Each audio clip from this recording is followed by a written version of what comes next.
हे दोस्तों, gas what air और hope सब लोग काफी बढ़िया होंगे। पिछले वीडियो में हमने जाना था कैसे करके अर्थ के मैग्नेटिक पोल अपनी लोकेशन चेंज कर रहे हैं और साथ ही साथ अर्थ के अंदर मैग्नेटिक फील्ड कैसे प्रोड्यूस होती है। कल की वीडियो देखने के बाद मेरे को लगा अर्थ की चौड़ है, अर्थ की पहुंच है, मतलब आयरन की मदद के बिना मैग्नेटिक फील्ड प्रोड्यूस करना काफी बड़ी बात है। लेकिन इस वीडियो में हम बात करने वाले हैं अर्थ के जो मैग्नेटिक पोल फ्लिप होने वाले हैं उनसे अर्थ पे क्या क्या इम्पैक्ट पड़ने वाला है और इसके इम्पैक्ट से दुनिया छोड़नी पड़ेगी या फिर अपनी नौकरी छोड़ के मजदूरी करनी पड़ेगी और स्कूल कॉलेज जाना जरूरी है या फिर नहीं, क्योंकि कितने टाइम में ये इवेंट होने वाला है। बस फिर बैठ जाओ इस वीडियो को एंड तक देखने के लिए, क्योंकि सारे सवालों के जवाब इस वीडियो के अंदर मिलेंगे। अर्थ के मैग्नेटिक पोल फ्लिप होने के इस इवेंट को लास्ट चैंप इवेंट भी कहा जाता है, लेकिन चाहे इसे कुछ भी बोलो, आप लोग जब ये इवेंट होगा इसके आसपास रहना बिल्कुल भी नहीं चाहोगे। चलो दोस्तों, अब जानने की कोशिश करते हैं कि एक्चुअली में लास्ट चैंप इवेंट होता क्या है। जब भी किसी जियो मैग्नेटिक डिस्टर्बेंस की वजह से किसी प्लेनेट के नॉर्थ मैग्नेट और साउथ मैग्नेट वीक पड़ने लगे या फिर उनके मैग्नेटिक फील्ड लाइन आपस में टिल्ट हो जाए अपने एक्सिस पे, और दोस्तों इसकी वजह से इसकी जो नई स्ट्रेंथ रहती है वो पुरानी स्ट्रेंथ की बिल्कुल आधी हो जाती है। वैसे आमतौर पे हाई एनर्जी सोलर पार्टिकल को नॉर्थ या फिर साउथ पोल के अंदर रिडायरेक्ट कर दिया जाता है, लेकिन जब ये इवेंट होता है उस टाइम पे नॉर्थ पोल और साउथ पोल के टाइम पे एटमॉस्फेरिक पार्टिकल से टकराने की वजह से काफी अलग अलग टाइप की लाइट निकलती है जिसे ऑरोरा भी कहते हैं, और ये लगभग 41,000 साल पहले हो चुका है। और दोस्तों अपनी मैग्नेटिक फील्ड लाइंस को वापस रिकवर करने के लिए लगभग 1300 साल लग चुके थे,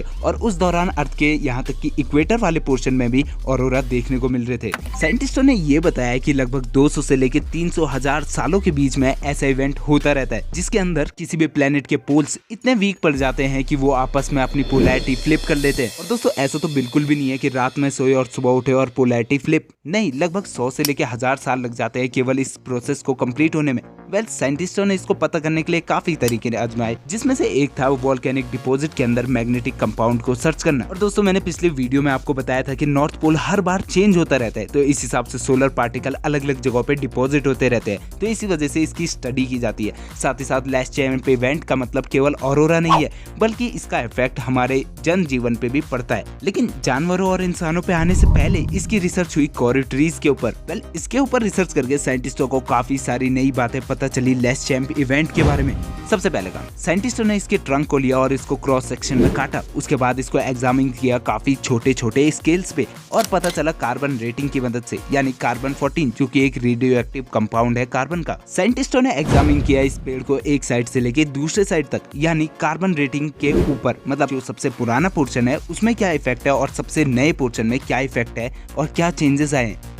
इस रिसर्च का नतीजा ये निकला कि जब भी ये लास्ट चैंप इवेंट के दौरान हमारे अर्थ की मैग्नेटिक फील्ड्स काफी ज्यादा कमजोर पड़ रही थी, उस टाइम पे कार्बन 14 का एलिवेशन हुआ है, और वो भी बिल्कुल उस पैटर्न में हुआ है जिस पैटर्न में हमारे नॉर्थ और साउथ पोल आपस में घूम रहे थे। अब बात करते हैं थोड़े जानवर के बारे में। मेगाफोना एक ऐसा एनिमल जो कि ऑस्ट्रेलिया के अंदर पाया जाता था और माना गया है कि इसका एक्सटेंशन उस टाइम पे डिक्लाइन हो गया था। वहीं पे काफी ऐसे क्रिएचर भी थे जिनका एक्सटेंशन बढ़ चुका था, जो कि विलुप्त होने के लिए आए, और माना ये जाता है कि ये सब क्लाइमेटिकल चेंज की वजह से भी हो सकता है। और दोस्तों आप लोगों की नॉलेज के लिए मैं एक बात बता दूं, इसके लिए ये बिल्कुल भी जरूरी नहीं है कि पूरे अर्थ के अंदर मैग्नेटिकल पोल की स्ट्रेंथ कम हो।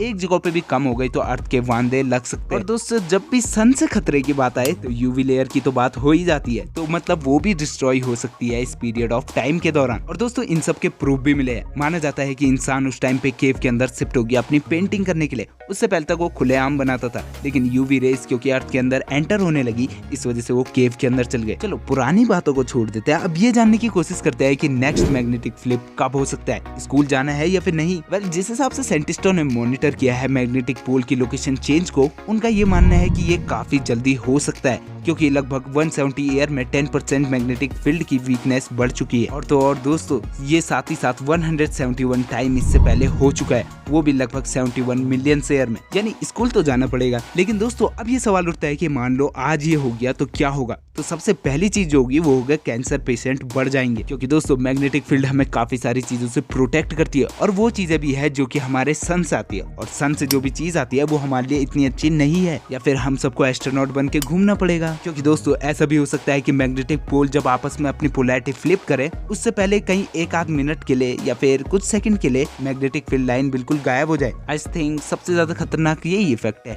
उसके अलावा दूसरा जो चीज हो सकती है वो हो सकती है हमारे सैटेलाइट्स के साथ। और दोस्तों ऐसे इलेक्ट्रॉनिकल फेलियर इन सैटेलाइट में पहली बार नहीं होंगे, क्योंकि ये आज के टाइम पे भी चलते हुए आ रहे। अर्थ के अंदर एक ऐसा स्पॉट है जहाँ पे लगभग मैग्नेटिक पावर पोल के कंपैरिजन में 1/3 है। और दोस्तों ये जो लोकेशन है वो है लगभग अमेरिका और अफ्रीका के बीच में अटलांटिक ओशियन के अंदर। तो मतलब घबराने की बात तो है, लेकिन दोस्तों तब तक के लिए आप अपना बीपी का मीटर बिल्कुल गिराइए मत। मैं हूँ तब तक खबर देने के लिए, और तब तक पढ़ाई करिए और चैनल को सब्सक्राइब करिए। तब तक के लिए मैं जाता हूँ अपने दोस्त की सहेली के लिए तारा तोड़ने।